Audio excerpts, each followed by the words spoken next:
اللهم محمدا في جميع أفعاله ومحمد اللهم صل عليه مع صحبه وآله صلاة تكون لك رضاء ولحقه أداء. أما بعد، د رسول صلى الله عليه وآله وسلم د سیرت یو دیرشمه برخه د عقبې سره د اهل یثرب دویم بیعت. د بیعت د 14 کال د حج په موسم کې چې د 1422 میلادي کال د جون د میاشتې سره برابر و، د مدینه منورې د مسلمانانو څخه 93 نفر نارینه مسلمانان او 2 مسلمانې ښځې د خپل قوم د مشرک حاجانو سره یو ځای د حج د ادا کولو لپاره راووتل. تاسو ته معلومه ده چې مشرکانو هم حج کوي او دغه مسلمانانو هلته په مدینه منوره کې یا پر لارې سره وویل څو تر څو به رسول صلی الله علیه وسلم د مکې مکرمې په غرو کې تاریخ ژوند او په تکلیفي حالت کې شپې او ورځې تیروي. کله چې دغه مسلمانان مکې مکرمې ته رالل، د رسول صلی الله علیه وسلم سره د پټ او سری ملاقات غوښتنه وکړه. هغه داسې دغه مسلمانانو 2 نفره و رسول صلی الله علیه وسلم ته ورولېږل چې یو یې برا ابن معروف و او بل سعد ابن مالک و چې دغه سعد ابن مالک د عربو د مشهور شاعرانو څخه و او برا ابن معروف د انصارو د مشرانو څخه و. دوی رسول صلی الله علیه وسلم فرنګ نه پیژندي، خو بیا هم قوم ورولېږل ولورسي په پوښتنه پیدا کړي، ځکه رسول صلی الله علیه وسلم مشهور دی، هر چا پیژندي او د ملاقات وعده ځنې واخلي چې کله او چیرې به د حج په موسم کې سره وینو چې بیعت در سره وکړو. دغه 2 نفره رهي شول او پر لارې پوښتنه وکړه چې محمد صلی الله علیه و سلم چیرې دی. خلکو ورته وویل هلته د کعبې شریف سره ناست دی او که د اکا عباس پیژني هغه ورسره ناست دی. برا ابن معروف د رسول صلی الله علیه وسلم اکا حضرت عباس رضی الله عنه پیژندي، نو کعبې شریف ته چې ورغلی وی لیدل چې رسول صلی الله علیه وسلم د خپل اکا عباس رضی الله عنه سره ناست دی. دوی هلته ورغلل، سلام یې ورته وویل او ورته کښېنستل. رسول صلی الله علیه وسلم هم وعلیکم سلام ورته وویل او بیا پوښتنه ځینې وکړه چې څوک یاست. برا وویل چې زه برا ابن معروف یم او سعد وویل چې زه سعد ابن مالک یم. سعد وایي کله چې ما رسول صلی الله علیه وسلم ته خپل نوم ور یاد کړ، رسول صلی الله علیه وسلم یو جمله وویله چې هیڅ کله مې نه هېرېږي او نه به هېره کړم. هغه دا چې کله ما د ځان د معرفي کولو دپاره خپل نوم ور یاد کړ او ومې ویل چې زه سعد ابن مالک یم، رسول صلی الله علیه وسلم په ډیر تعجب او په اوږده اواز سره وویل هغه شاعر. دغسې په اوږده اواز سره وویل ما ول هو هغه شاعر. څنګه چې سعد بن مالک د مدینې منورې د لوړو او مشهورو شاعرانو څخه و، نو رسول صلی الله علیه وسلم په دې ډیر خوشاله شو چې یو شاعر مسلمانېږي. دا ولې؟ ځکه په هغه وخت کې د یو خبر د نشرولو دپاره دغسې وسایل نه ول موجود لکه د نن ورځې رادیو، تلویزیون، اخبار، مجله او دغسې نور شان. نو د دغو شانو څخه هیڅ شی نه و. په هغه وخت کې د خبر د نشرولو دپاره فقط 2 شان موجود، یو خطیب او بل شاعر. نو کله چې یو شاعر مسلمان سي، دا داسې مثال لري لکه مسلمانانو چې د رادیو یا د تلویزیون یو سټیشن پیدا کړي او یا د اخبارو او د مجلې د چاپولو یو مطبعه پیدا کړي. په هغه زمانه کې د هرې موضوع او هرې واقعې د نشرولو دپاره د شعر اعتبار ډیر زیات و. رسول صلی الله علیه وسلم به په خلکو پسې ګرځېدی، په اسلام به خبرول او اسلام ته به دعوتول، مګر په شعر پسې خپل عرب ګرځي. شعر په خپل عرب یو د بل سر نقلوي، حتی که شعر ښکنځل هم وای خلکو په یادوي او سر نقلوي. ځکه د عربو په طبیعت کې شعر خوښ او د عربو په هر فرد کې که نارینه و که ښځه د شعر د ویلو او د شاعري طبیعت پروت. حتی د هغې ډېرې علاقې په سبب چې عربو د شعر سره درلودله، خبرې چې به دې هر څه ورته وکړي هېرېدلې، مګر شعر چې به دې 1 وار یا 2 وارې ورته ووایي دستي به په یاد شو. دغه یو قصه د مثال پر ډول درته بیانوم، خو دغه قصه بیا وروسته په مدینه منوره کې پیښه شوه چې یو سارایي عرب ورسول صلی الله علیه وسلم ته رالی او مسلمان شو. مسلمانانو لمونځ ور وښوی، لمونځ یې هم زده شو، مګر دا یې هیڅ نه زده کېدل چې د هر وخت لمونځ څو رکعته دي. خلک ورته وایي سهار 2 رکعته دي، ماپښین 4 رکعته دي، خو چې هر څه لمونځ ور وښیي چې بیا یې په ده تېروي دی پکې غلطېږي. بیا رسول صلی الله علیه وسلم ته کښېنستی، ولي یا رسول الله هیڅ مې نه زده کېږي، د هر وخت لمونځ 2 رکعته دي. اوس یې رسول صلی الله علیه وسلم ورښیي، وایي سهار 2 رکعته دي، ماپښین 4 رکعته دي، بیا د مازدیګر، بیا د ماښام، بیا د ماخستن. خو سارایي چې وایي پکې غلطېږي، بیا یې ور وښیي بیا دی غلطېږي. هر څه چې په وکړي بیا هم غلطېږي، نه شي زده کولی. خو دلته یو صحابي موجود و چې شاعر و. هغه وویل یا رسول الله که ستا اجازه وي زه به یې ور وښیم. رسول صلی الله علیه وسلم ورته وویل ورویښه. شاعر وویل اسمع یا رجل، یعنی سړی واوره، ان الصلاة 4 فأربع ثم 3 بعدهن 4 ثم صلاة الفجر لا تضيع. دغه رکعتونه یې په شعر ور وښول، بس دستي یې په یاد او زده شو. مقصد دا چې په عربو کې شعر خاص مقام درلودی. شعر یې په دماغ کې کښېنستی، شعر یې پر ژبو باندې اسانه و، شعر یې په یادولی سوی او یو د بله یې سر نقل کولی سوی. نو کله چې سعد ابن مالک شاعر مسلمان شو، دا د اسلام دپاره ډېره لوی کامیابي ده، ځکه د ده د شعر په واسطه و اسلام ته دعوت نشریږي. بل چا داسې د اسلام دعوت نسوی نشرولی لکه یو شاعر چې د خپل شعر په واسطه اسلام نشروي. نو خود رسول صلی الله علیه وسلم د سعد ابن مالک په اسلام ډیر خوشاله شو، او بیا رسول صلی الله علیه وسلم د دغه 2 نفرو سره وعده وکوله چې په پلانې شپه به د عقبې سره په پټه سره یو ځای کېږو او هلته به ملاقات سره کوو. عقبه په مینا کې د جمرة الاولی سره یو کوچنی غر دی. اوس به د دې قصې روایت د انصارو یو مشر ته پرېږدو چې د دغې تاریخي ټولنې او اجتماع هغه چې د شرک او د اسلام د مقابلې و ورځو ته تغییر ورکوي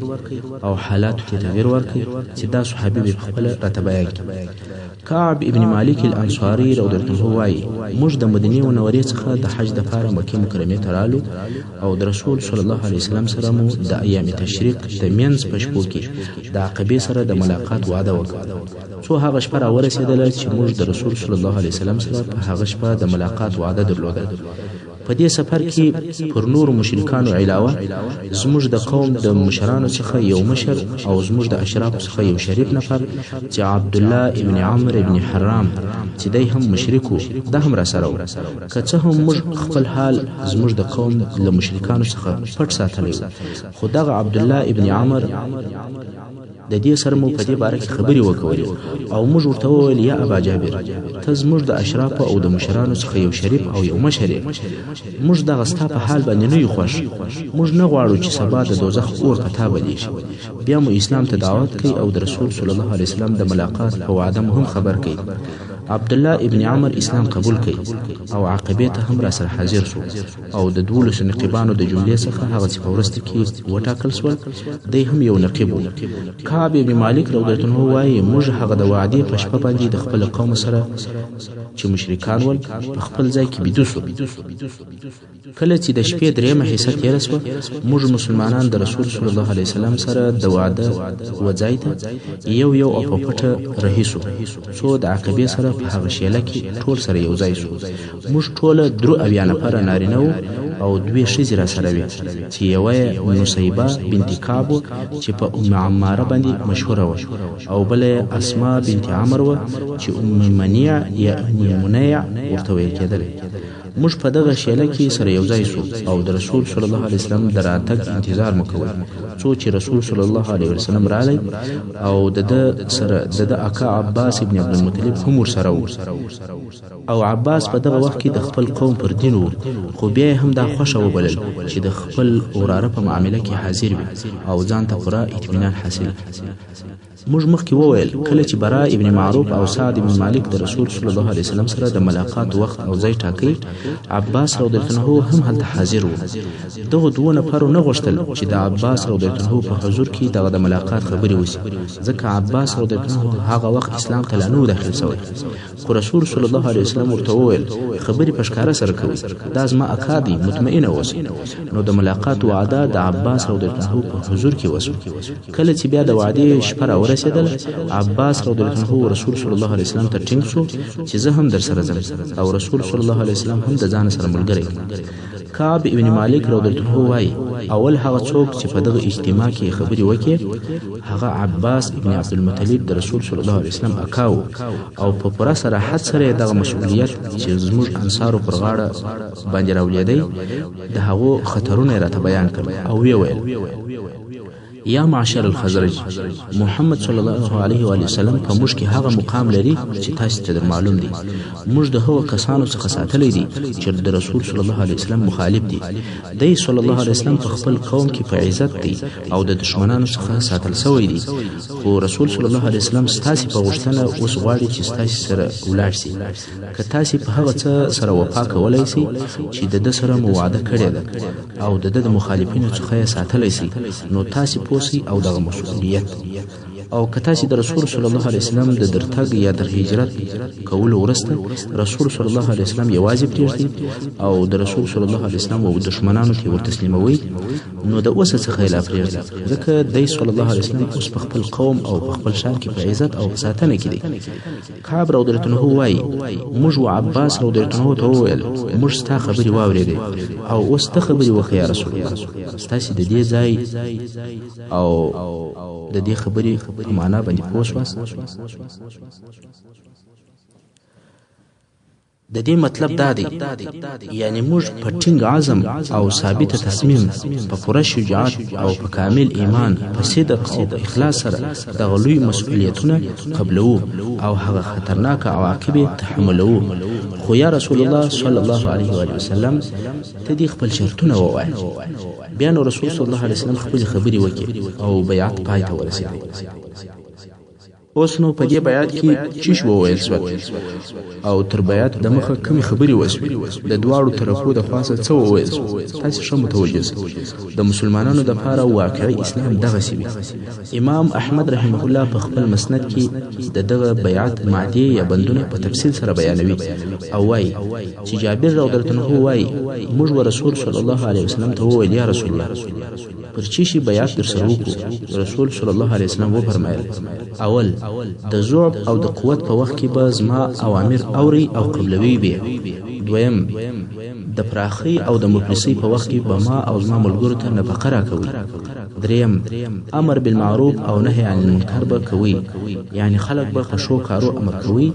او د بدو کارو څخه به منع کوي. څلورم د الله جل جلاله په لار کې به ثابت درېږي، په الهي اوامرو کې به د ملامتي ویونکو څخه او د هغو د خبرو څخه نه متاثره کېږي، یعنی د خلکو د ناخوښۍ او د نه رضایت په سبب به الهي اوامر نه پرېږدي. پنځم که زه تاسې ته درلم زما نصرت به کوئ او ما به د هغو شانو څخه ساتئ چې د هغو څخه خپل ځانونه، خپلې ښځې او خپل اولادونه ساتئ، او د دغو کارو او شرطو د عملي کولو په بدله او په مقابل کې به تاسې لره الله جنت درکوي. کعب ابن مالک رضی الله عنه وایي چې برا ابن معرور رضی الله عنه رسول صلی الله علیه وسلم تر لاس ونیوی او ورته ویل ول هو په هغه ذات سره دې زموږ قسم وي چې ته په حق سره را لېږلی، موږ به ستا داسې ساتنه کوو لکه د خپلو اولادو او د کورنیو ساتنه چې کوو. بیعت را سره وکړه یا رسول الله، په والله موږ په جنګ پوه یو، په جنګ کې پاخه یو او د همت خاوندان یو، موږ ته همت او مړانه د نیکه څخه په میراث را پاته شوې ده. کعب رضی الله عنه وایي چې برا خبرې کولې چې ابو الهیثم ابن التیهان دا رضی الله عنه په خبرو کې ورولوېدی ولي یا رسول الله موږ او د خلکو په مابین کې علائق سته او موږ هغه علائق پرې کوو د خلکو سیدل ته د مدینه منورې يهود مقصد نو داسې خو به بیا نه پیښیږي چې موږ هغه علائق پرېکو او الله تا او ستا دین لوړ او ښکاره کړي او بیا ته موږ پرېږدي او خپل قوم ته راسي رسول صلی الله علیه وسلم تبسم وکړي او ویې خندل او بیا یې وفرمایل بل الدم والهدم الهدم یعنې زه ستاسې څخه یم او تاسې زما څخه یاست او د هغه چا سره جنګېږم چې تاسې ورسره جنګېږئ او د هغه چا سره صلح کوم چې تاسې صلح ورسره کوئ پس له هغه څخه چې د بیعت پر شرطو خبرې وسوې او اوس مسلمانان غواړي چې په بیعت کولو شروع وکړي بیا هم 2 نفر د هغه اولو مسلمانانو څخه چې د بعثت په 11 او 12 کال کې مسلمانان شوي ول یو په بل پسې د خبرو کولو لپاره ولاړ شول اوس غواړي چې خپل قوم ته دغه بیعت په پوره مسؤلیت او خطرونه ورښکاره کړي دا د دې لپاره چې دغه بیعت په پوره وضاحت او په ښکاره ډول سره وشي او دوی پوسي چې د دوی قوم د تضحیه او د قربانۍ لپاره څونه آمادګي لري ابن اسحاق رحمه الله وایي کله چې قوم د بیعت لپاره آماده سو عباس ابن عباده رضی الله عنه وویل تاسې پوهیږئ تاسې د دغه سړي سره پر چیش بیعت کوئ قوم وویل هو ده وویل تاسې د خلکو د تورو او د دوی سره پر جنګ کولو بیعت کوئ که تاسې په دې فکر یاست چې کوم مالونه په یو مصیبت تباه شول یا ستاسې اشراف او مشران ووژل شول بیا نو تاسې دی و دښمنانو ته ورتسلیموئ نو د اوسه څخه یې لاس پرېږدئ ځکه بیا که داسې وکوئ دا کار په والله د دنیا او د آخرت ښویېدل دي او که تاسې په ځانو کې دا قدرت وینئ چې د مال په تاوان او د مشرانو په وژل کېدو د دې سربیره د دې خطرو سربیره پر دغه شرایطو وفا کوئ نو یې در سره بوځئ او په والله دا ستاسې لپاره د دنیا او د آخرت خیر دی قوم وویل موږ یې د مال په تاوان او د اشرافو او د مشرانو په وژنه قبلوو او را سره بیایو بیا قوم وویل یا رسول الله که موږ دغه کار وکړئ د هغه په بدله کې موږ ته چیش را کول کیږي یعنی که موږ دغه شرطونه پر ځای کړل نو ته موږ ته چیش را کوې رسول صلی الله علیه وسلم وویل چې ستاسې لپاره جنت دی د دنیا د شانو څخه هیڅ شی نه ور یاد کړي چې یا به خلافت ستاسې وي یا نور د دنیوي شیان بلکې خالی یې وویل چې تاسې لره به جنت درکول کیږي قوم وویل چې لا نقیلو ولا نستقیلو یعنی بس پر دغه مو فیصله ده نه به موږ عذر کوو او نه ته بیا نو قوم وویل لاس دې د بیعت لپاره راکړه جابر رضی الله عنه وایي چې موږ د بیعت لپاره ور ولاړ شو په دغه وخت کې اسعد ابن زراره رضی الله عنه د رسول صلی الله علیه وسلم لاس ونیول او دی په دغه درو او یا نفرو کې په عمر تر ټولو کشر او وی ویل یا اهل یثرب ای د مکې خلکو د مدینه خلکو په قرار سره موږ دته اوشان نه حلالو چې دا فقط یو مهماني ده بلکې موږ پوهیږو چې دا رسول الله دی د دبیول او د ځان ملګری کول د ټولو عربو سره د روابط او د علاقاتو شکول دي ځکه په هغه وخت کې ټول عرب مشرکان او ستاسې د اشرافو وژل کېدل دي او تاسې به د عربو تورې ژوئ یا به تاسې پر دغو ټولو خطرو او مشکلاتو صبر کوئ نو یې بوځئ او ستاسې اجر او ثواب پر الله دی یا به تاسې پر خپلو ځانو بیریږئ نو یې پرېږدئ او د الله په حضور مو دغه عذر دی پس له دغو ټولو تاکیداتو صریحه او ښکاره خبره چې ټولو په تاکید سره د بیعت قبول کړي د عقبې د دویم بیعت د لاس په ورکولو سره شروع شو راوي د قصې جابر رضی الله عنه پس له هغه څخه چې د اسعد ابن زراره دغه قول بیان کړي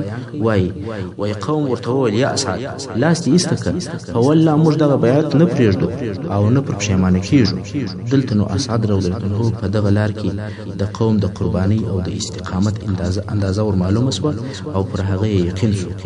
اسعد رضی الله عنه چې د مصعب ابن عمیر رضی الله عنه په ملګرتیا په مدینه منوره کې اسلام ته هغه لوی داعی او بلونکی و او اوس هم دغه بیعت کوونکو دینی رئیس دی نو خود دی هغه اول نفر و چې د رسول صلی الله علیه وسلم سره بیعت وکړ او بیا نو عام بیعت شروع شو جابر رضی الله عنه وایي موږ یو ور ولاړېدلو او د رسول صلی الله علیه وسلم سره مو بیعت کوئ او موږ ته یې د دغه بیعت په مقابل کې په جنت سره وعده راکوله موږ مګر د هغه دوو ښځو بیعت چې زموږ سره دغه اجتماع ته حاضرې سوي وې د خولې په خبرو سره و رسول صلی الله علیه وسلم هیڅکله نامحرمې ښځې ته نه د بیعت دپاره نه د ستړې مسې دپاره لاس ورکړی دی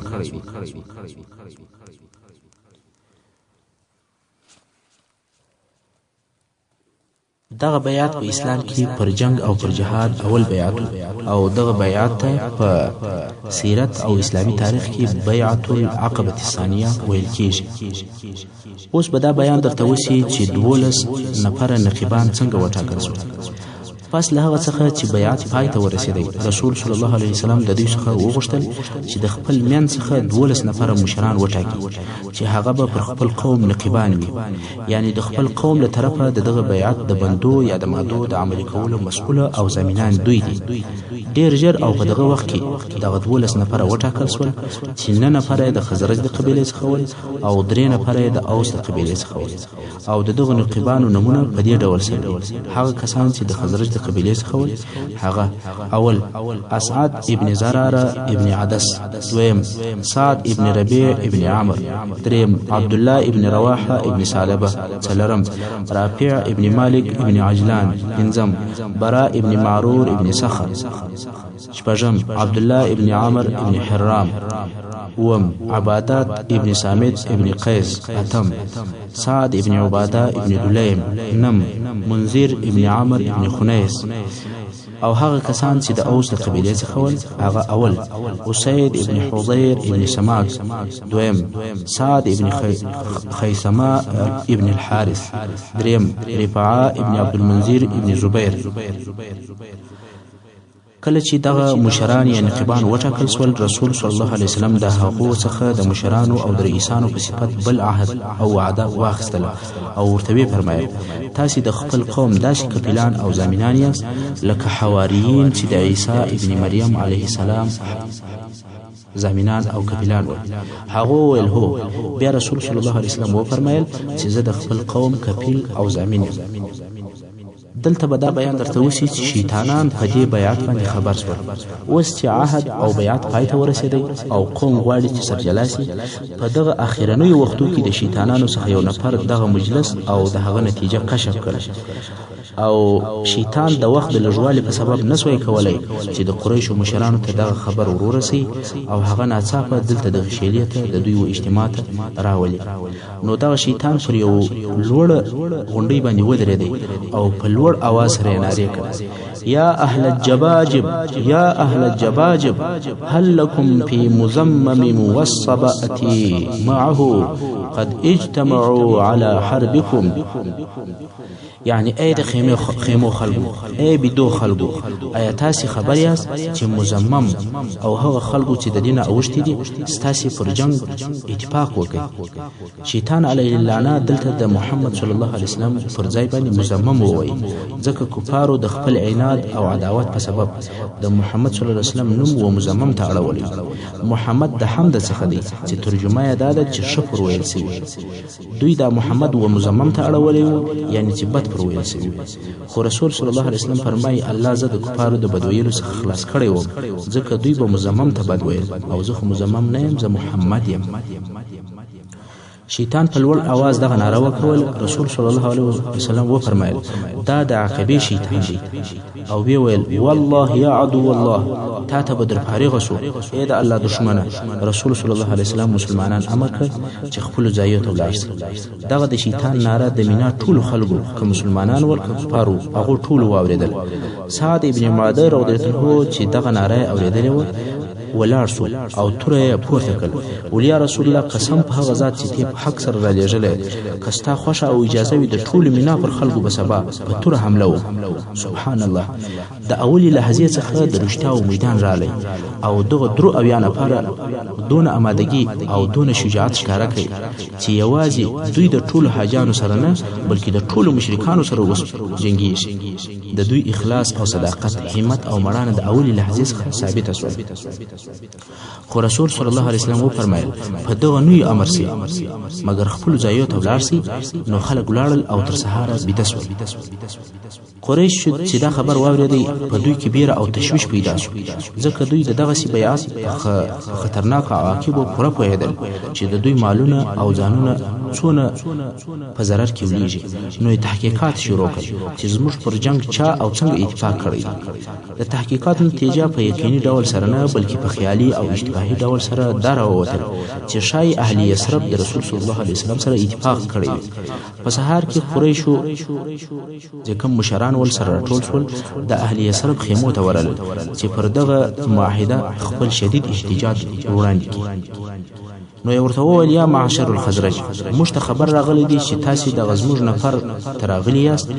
زموږ څخه بیا یاست او د ده سره مو زموږ پر جنگ بیعت کړی دی. او په والله په ټولو عربو کې داسې قوم او کلی نسته چې موږ ته د هغو سره جنگ ناخوښه وي بې له تاسې. یعنی د هر چا سره مو په جنگ او په دښمني کولو پروا نه کېږي بې له تاسې څخه، او هغه هم ستاسې د عزت په سبب. نو تاسې هم باید داسې کار ونه کړئ چې هغه زموږ او ستاسې د جنگ سبب وګرځېږي. د خزرج د قبیلې مشرک او کافر حاجان چې په دغه واقعه او بیعت هیڅ نه ول خبر، ځکه دا کار په ډیر سري ډول سره د شپې په تاریکۍ کې پای ته رسېدلی.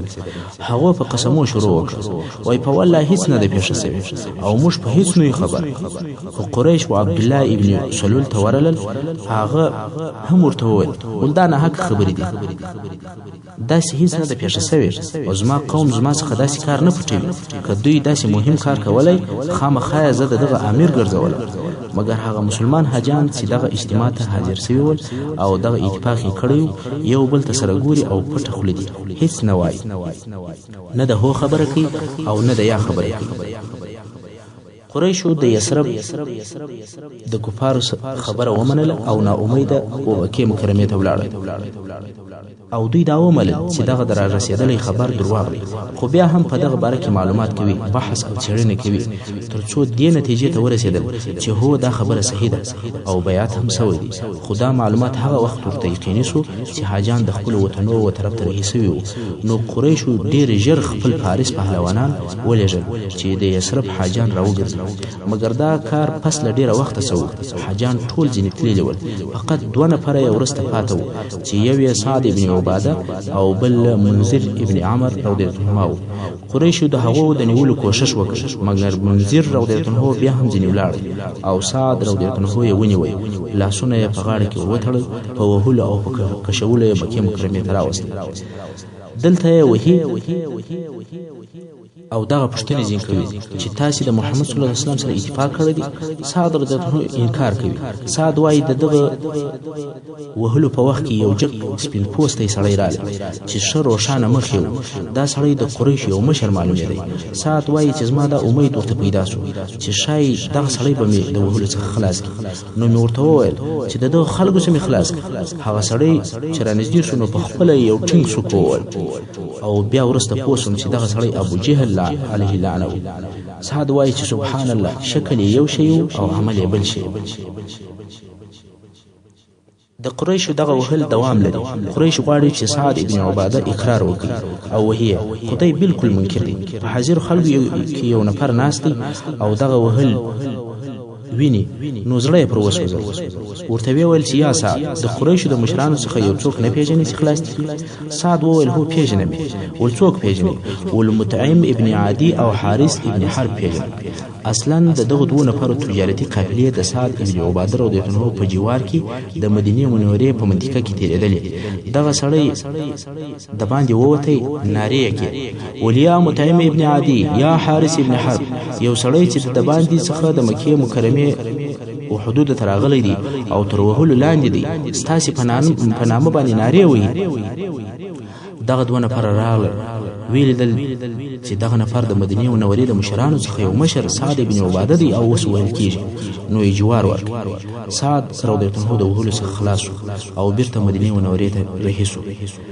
هلته په لاره کې بیا انصار متوجه دي چې سعد نسته، نو یې دا اراده وکړله چې بیرته مکې مکرمې ته راوګرځېږي. په دغه وخت کې سعد چې ورسېدی نو ټول قوم صحیح او سالم مدینې منورې ته ورسېدل.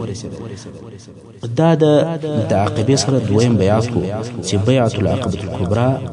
ورته ویل کېږي.